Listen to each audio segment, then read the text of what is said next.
back with another Philippines drive and talk about the future. So, one of the biggest beliefs that I hold is that the lack of exponential thinking in the world is the biggest misfire that humanity has. That the rate of change of things is so misunderstood, and thus the majority of the population is investing in assets that are really just bound to not really be worthwhile.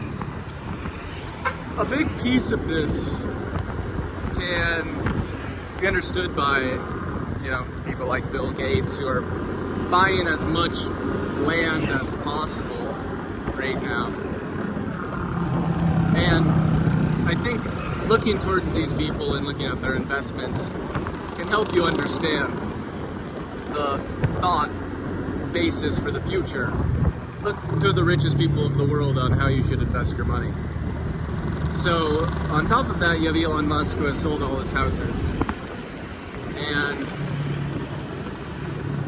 basically, the near path of the future with AI technologies is really disruptive.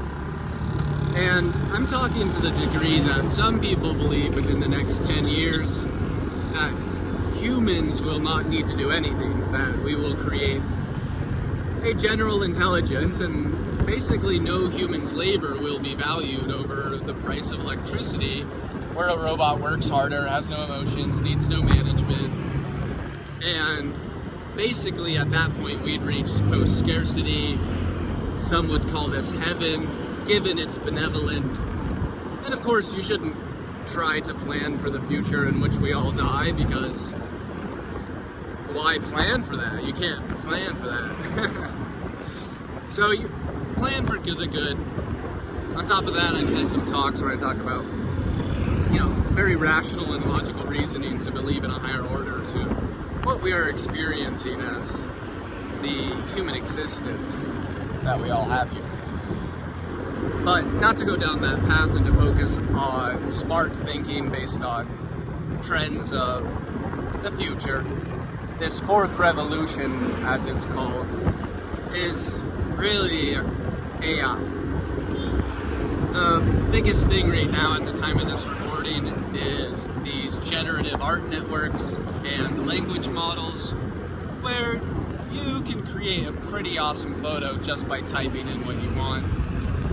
And the rate of evolution of this is stunning. That, alongside the language models which passed the Turing test.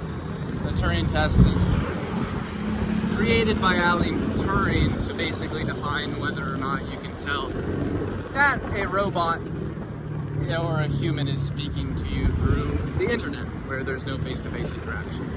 And so it's passed. We are past the Turing test. And we're just beginning to see the implementation of these technologies deeply into sales tactics, into customer support systems, and even to vocal calls, as well as the creation of content. Obviously, the generation of images means we will soon reach the generation of videos. Write in what you want to see and it's going to generate videos, and the price of this is just rapidly decreasing as we create more and more efficient models. And that means we're not far away from a future where we can literally type in what movie we want to watch.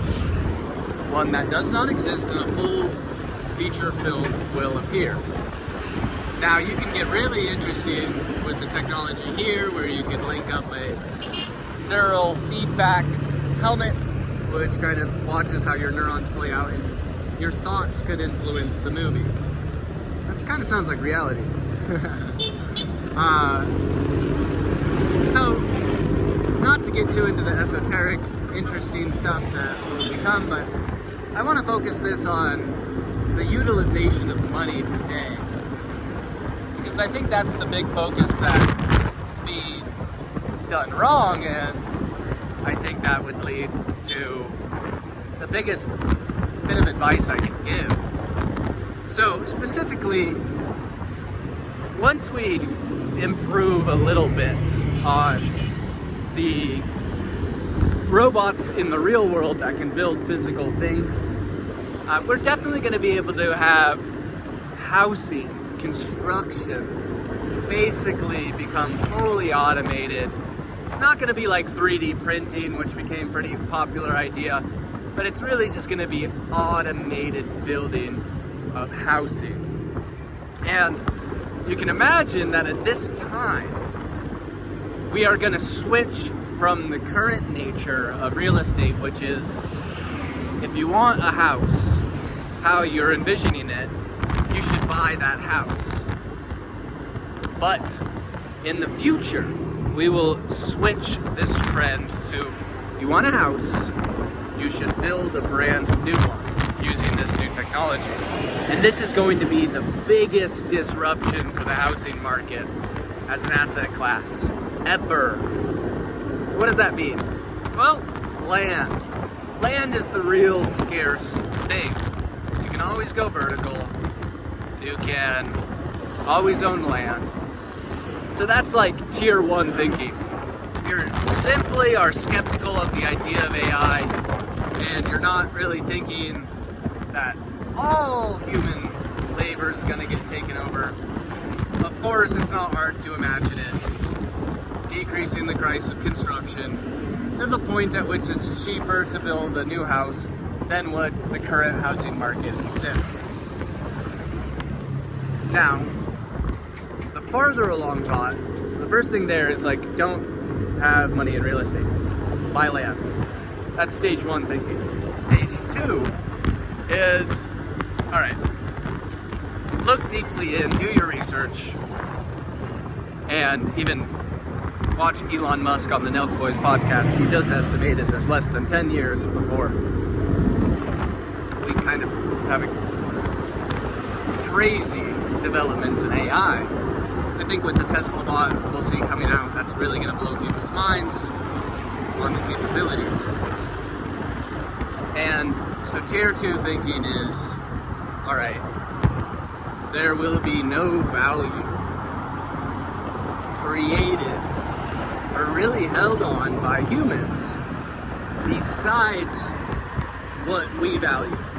So how do we come to that conclusion? Obviously that's an interesting topic and needs to get opened up a little bit more. It's a can of worms. And the real core tenet and idea there is, if we can't imagine that we build this super intelligence and it doesn't kill all of us, that it actually looks at humanity and it has its intelligence and it promotes love.